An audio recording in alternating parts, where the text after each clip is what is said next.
So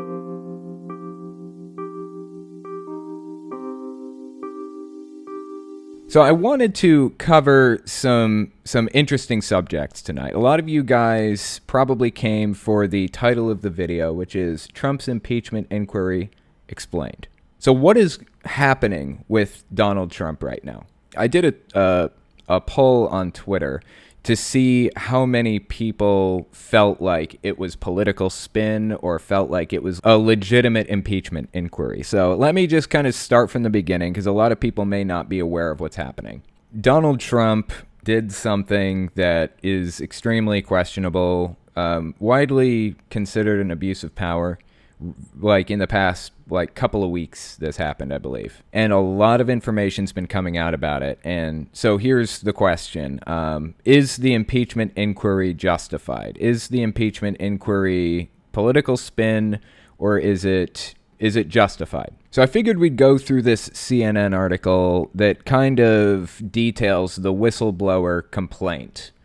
There was a whistleblower who was inside the White House, as far as I know, and decided to report something that happened. And as a result of this, everything exploded. Donald Trump is going through the impeachment inquiry and everything. And as a result of the impeachment inquiry, there's a lot of Christian backlash. So a lot of Christians who are huge Trump supporters are really upset that he's being quote-unquote attacked like this. So let's go through. CNN has an annotated version of the whistleblower complaint. Before we go through the annotated thing here, I just want to give a quick brief overview of the accusations. So Ukraine has a new president as of, I think, April. Zelensky, I feel like his name is Zelensky. Ukraine has been dealing with this whole Russia problem for a while, where Russia is invading parts of Ukraine, trying to take it over. And the U.S. has been giving foreign aid to Ukraine for like a while now. So Ukraine has been promised $400 million or somewhere in there of foreign aid from the U.S. And Trump basically said he was going to withhold that money. He was going to cut it off, even though it was already promised to Ukraine, if they didn't play ball by investigating Joe Biden's son, or Joe Biden, basically, the Bidens, his political opponent. That's the accusation.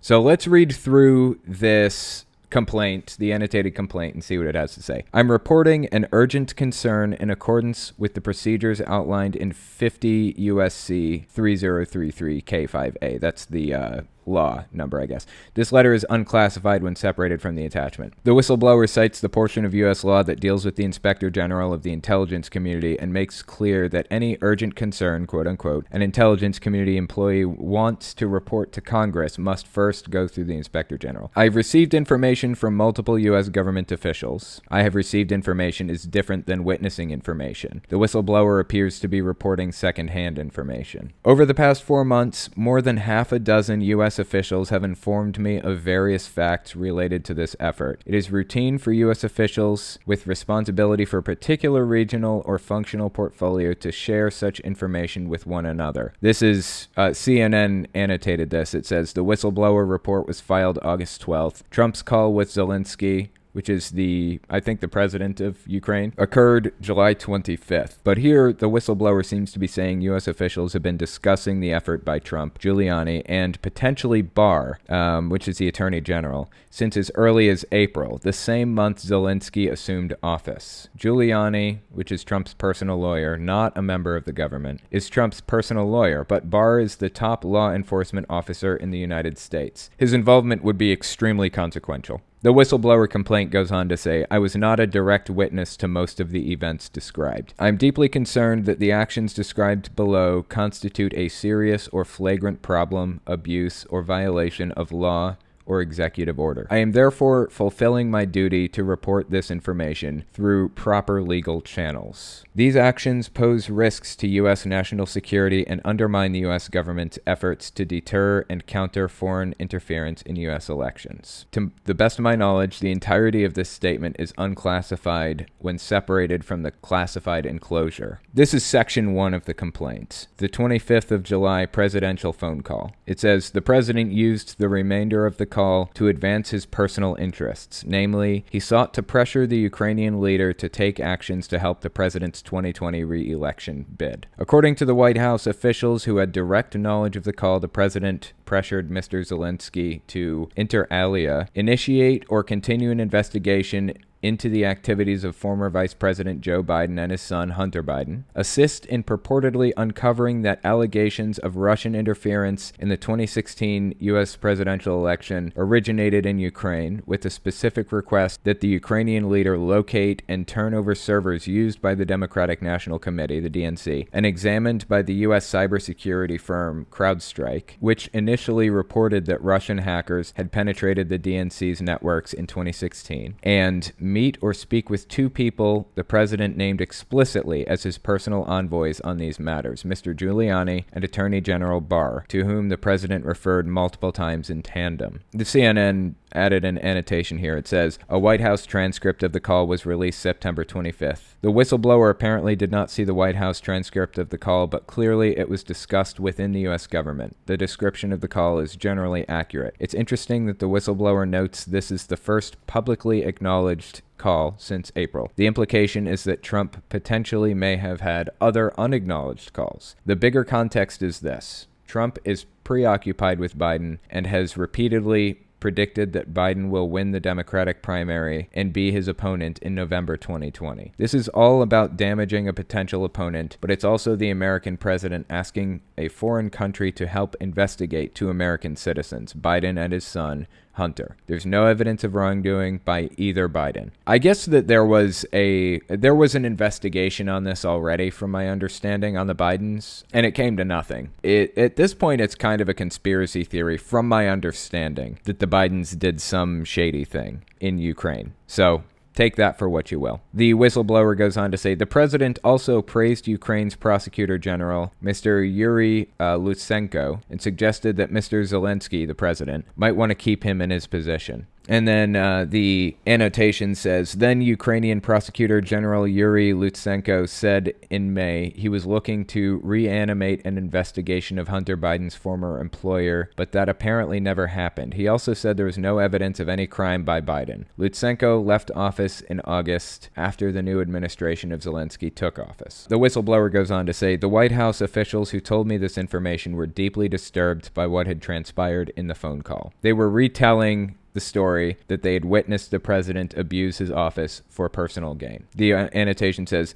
this is an important passage because it suggests unease inside the White House over Trump's actions, but also that staffers were worried they might get in trouble as witnesses. You know, one of the fascinating things about this whole thing is what Trump said in response to this. Hang on, let me find it real quick. Okay, this isn't a direct quote from him, but it says, President Trump told staff members at the U.S. mission to the UN on Thursday that he wants to know who provided information to a whistleblower about his phone call with the president of Ukraine, saying that whoever did so was close to a spy, and that in the old days, spies were dealt with differently. That's pretty much what he said. I saw a direct quote about it. I don't remember what the quote was, but that's fairly close to it. And that was kind of concerning. So the whole situation is extremely concerning to me, honestly.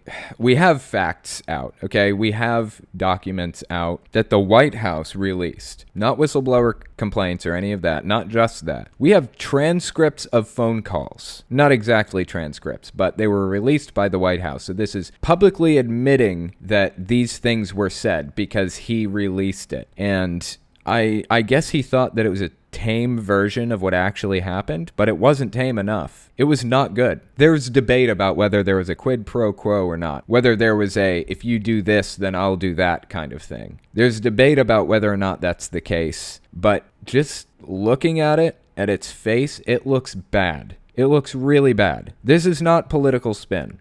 Just look at what the White House released and think about it. Like, that's not good. So right now, I guess from my understanding, a lot of the Democrats have postponed their 2-week vacation to stay in session at the House so that these impeachment inquiries can continue. And Trump is visibly very concerned over it because he keeps tweeting things like presidential harassment and, that whole spies thing. Just, he's not handling it well at all. I think he's really concerned. And something to take away from all of this, is something I find interesting about it, is the fact that the whole Watergate scandal with Nixon, the scandal wasn't what happened necessarily. That was bad. The real scandal was what Nixon did to cover it up. That was really what was ultimately going to get him impeached, although he ended up resigning the presidency and then getting pardoned by his vice president. But at any rate, the cover-up was the bad thing in the Watergate situation. It's a concerning situation right now. That's all I'm saying. And we don't have all the information yet, but just the information that we do have is extremely disturbing. So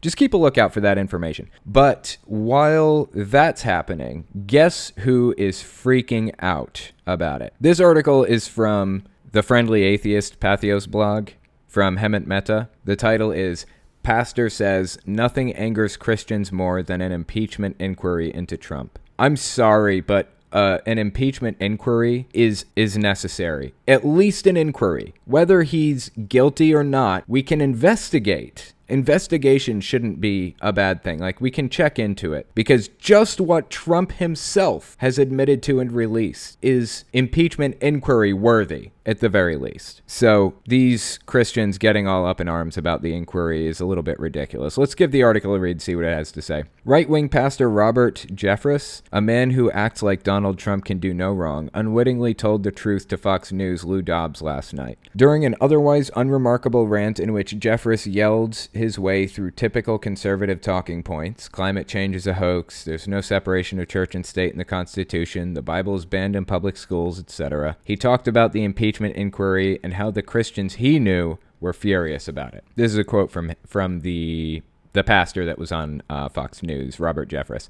Since Monday night, I've spoken to thousands of Christians, and I'm going to tell you, I've never seen Christians as angry about anything as they are about the attempt to remove this president from office. Hemant Mehta wrote this. He goes on to say, I believe it. I believe that conservative Christians are more upset about an investigation that gets to the bottom of what Trump does behind closed doors with the help of fellow Republicans than anything else. They're not upset about his racism, his coziness with white nationalists, his affairs, his pussy grabbing, his hush money payments, his policy ignorance, his infantile tweets, his shady business dealings, or his constant lies. None of that truly bothers them. But asking questions about Trump's action, trying to discover the truth, that's what gets them more riled up than anything else. It's not about Jesus. It's not about ethics. It's not about a policy decision. These Christians only care about political power, the idea that they might lose it, and the steady stream of young, unqualified right-wing judges who will rubber stamp the religious right's legal wish list is the only thing that matters to them. Thanks, Robert Jeffress, I guess, for accidentally giving away the game. I think that's pretty apt. There are a lot of Christians who are really, really upset that Trump is being